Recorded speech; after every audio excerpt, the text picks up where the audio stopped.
Hi everyone, this is Vineet Pandey and today I'm going to talk about the offline batch queries.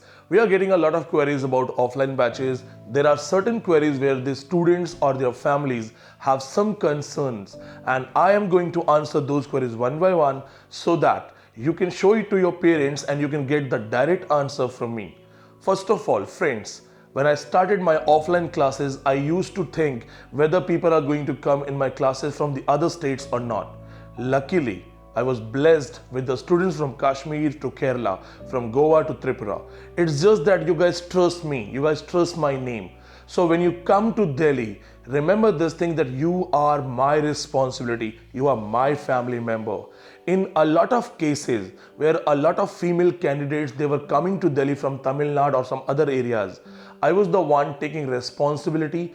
We sent our car, our manager with a proper phone number given to the student, and we have arranged those pickup facilities, especially if you're traveling alone. In short, I simply want to tell you that if you are in Delhi, you are coming on my name, you are my family member, you are my responsibility.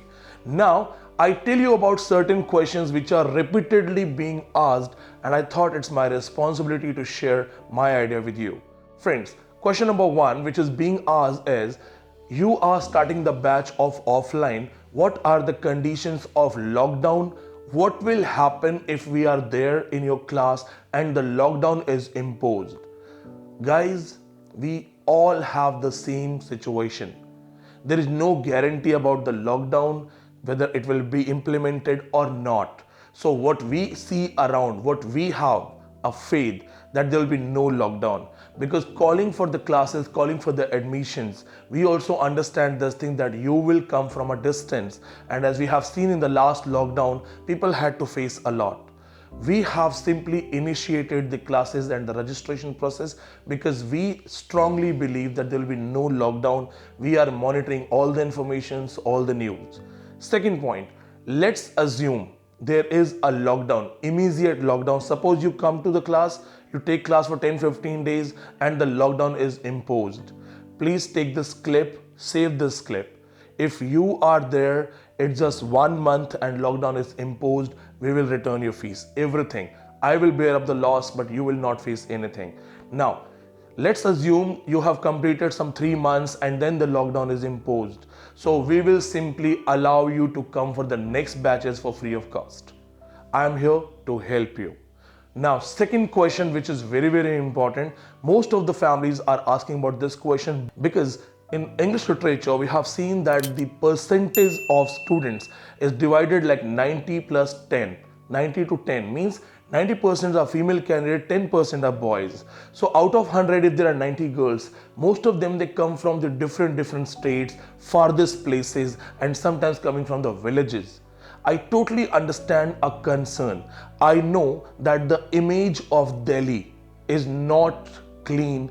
Every family gets scared thinking that their girl, their boy will go to Delhi. My family also, they watch a lot of Savdhan India, a lot of Crime Patrol. Somewhere I'm also having this pain here because my parents also get scared for me. And I wonder why every second story is of Delhi. So it is genuine. I understand the concern, but most of the times when I get a call from a female candidate saying that, sir, I want to come to the class, but my parents are scared of Delhi, I ask them a simple question. My question is, what is the condition of the girls in Delhi who are born and brought up? Are they living in a conservative society, or they are modern, or they are leading?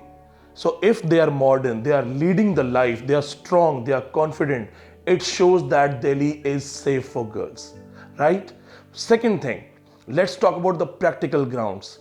Our coaching class is situated in a particular area near IIT Delhi with a close connection to JNU, which is in 2 kilometer radius. South Delhi campus is in 7 kilometer radius. In short, it's a beautiful place with high security area, and where we have our classes, we are not alone. There are around 30 plus big coaching classes, big centers. You must be knowing Career Endeavor, Made Easy and other things, and IIT Delhi. So this is a student friendly area. We do not get random travelers, random visitors. यहाँ पे सब safe है. I personally tell you this thing that in my experience of 10 years while teaching net, not even a single basic jhagda that I have seen ever. No, nothing happens. And yes, one more point. When you are here, I take your responsibility. So even if you face any trouble, any problem, anything, I am the first person you have to contact. When you will be in the class, I'll be telling you the same thing, that when you are here, you are my responsibility. Most of the people must be knowing that as we have a big female crowd that comes in the class, we also have a medical expert. One of our female worker is a medical expert with 15 years experience. She is always there to help the girls in any case. So just remember, we are trying to give you the best of it. Third thing, hostels. Most of the hostels are very much connected to the same area. Technically, maximum distance of a hostel from our class is 100 meter, 2 minutes walk. And these hostels are divided in boys hostels, girls hostels. There are some independent PGs and they all have a great record. So safety is number one, sanitation is number two, everything is given in a proper way. There are some different prices because you need a room with a balcony, obviously it will cost you something else. But for a student who is here to work hard, who is here to study for 10 to 12 hours, these small rooms can give you the feeling that yes, you are fighting for something big. So all the hostels, all the PGs are safe and we help you to choose one of them. Fourth question is a cute question. I sometimes take it in a funny way. What is the difference between the online batch and offline batch? See, most of you will say the fees difference. Obviously, the fees is also different. But in online batch, it's like swimming in the swimming pool. And in offline is open water. It's ocean. Many of you love me for my lectures of 15 minutes, 20 minutes, 10 minutes. What will happen if I am in front of you for a 2.5 hour class in my complete aura? Yes, I love to teach face to face because you know the real knowledge, the real experience that comes in the classroom classes where you exactly can express what you have learned. I have given 7 net toppers, the top 1 rank, the first rank. 5 of them were from the offline class. It's quite flexible and easy for a student to come to me, to talk to me, to get the notes checked, to speed up and to get the speed checked again and again. You can come to me after the class. I sit in my office for 15 to 20 minutes, sometimes 30 minutes depending on the situation, and I ask you, do you have any questions? Before I leave my class, I always have a habit of asking a question. Are you okay? Any questions? No questions, guys? Okay. So if you have questions, yes. If you have no questions, you want a personal help, come to the office. I am there for you. In short, in offline batches, I am the CCTV monitoring you. I am going to scold you if you're not preparing. I'm going to question you why you're not able to answer. I'll give you one basic example. And yes, this basic example I have learned from my father. My father is also a teacher, now a retired guy. So, you know, once what happened? A very simple boy coming from a very simple family, or we can say poor family, with no knowledge of English literature or basic English. He came to me and he was so much lost. He was so much, inferior.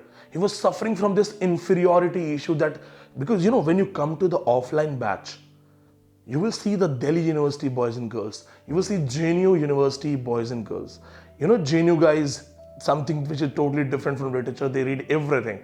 Then Jamia scholars, then Punjab University scholars, then MD University scholars, and obviously the BHU. So in short, he started feeling inferior in front of everyone. And he came to me and all of a sudden started crying.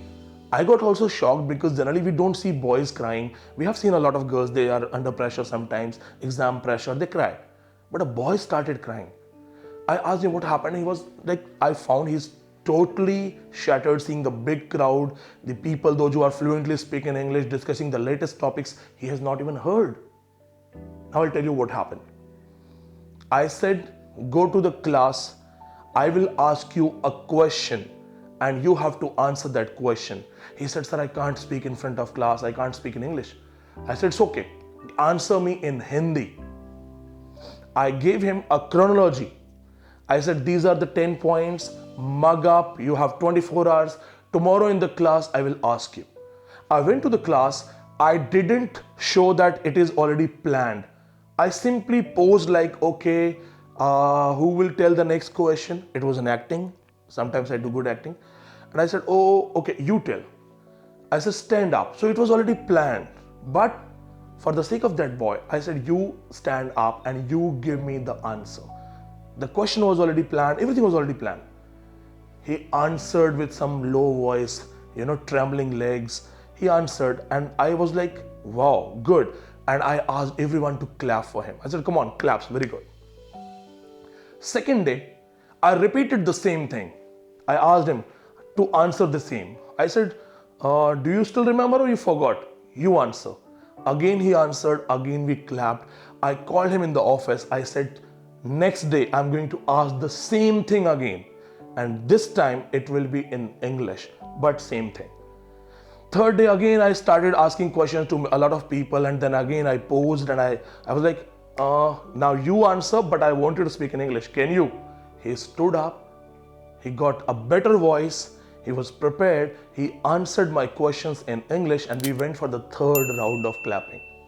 Can you believe that guy did a JRF? He lost his confidence. A teacher's responsibility is to take that confidence to the heights. So that is also what I do in offline classes, because unfortunately in online the crowd is really big. So I cannot get connected to everyone. So this is the problem. Most of you know that sometimes you don't get my replies for 48 hours, for 1 week, for 6 months. But in offline, you always have a chance to visit me, meet me within 2 days. If not today, tomorrow. This is the best benefit for you. And yes, in offline, you can discuss any problem, PhD research topic, MPhil research topic, any papers, any foreign university thing, because I am available for you, just for you, in front of you. So this is the reason I mostly recommend that if you can come to the offline class, come to the offline class. Let's go for the next point. The last point is like, what are the other benefits of offline? See, when you prepare for NET JRF, do you know that the syllabus of most of the PhD entrances is almost same? It's 90% same. Do you know the GATE syllabus is 60 to 70% same? Do you know that public service commissions of any state, RPSC, JKPSC, any public service commission, the syllabus is almost same. When you are in offline class, you indirectly prepare for all of these things along with interviews. You must have been following our status, you must have been following our Facebook pages, you must have seen a lot of people who have been appointed as university professors, university teachers, were simply once a student nervous in my class. So I can see that I am bringing the change. That's what makes me responsible. Friends, I want to tell you this thing. If you actually want to learn, to get a JRF and to show your knowledge while you teach, come to the offline classes. Sometimes I say in a funny way that if you're the offline batch student and I have to take my kid for a class, I will choose my offline batch student than any online educator, because I know their knowledge is limited to a level, but in offline, it's unleashed. We teach everything, we discuss everything. Any GNU research material can be your next day topic. So these are the benefits, the rapid fire, the warm-up sessions. Every day for 15 minutes, I will grill you asking questions. Rapid fires are like, I won't give you more than 10 seconds. I can point at you, you answer it. And you have to stand up in front of 200 people and answer. It will help you to be the best of the best. And yes, do you want to miss the chance of studying with university toppers? Because most of the university toppers from DU, JNU, Jamia, BHU, Punjab University, Kashmir University, they all sit in my class. So if you want the elites to be with you, you want to compete the elites who are actually going to perform, then you're most welcome to the offline batch. Thank you so much.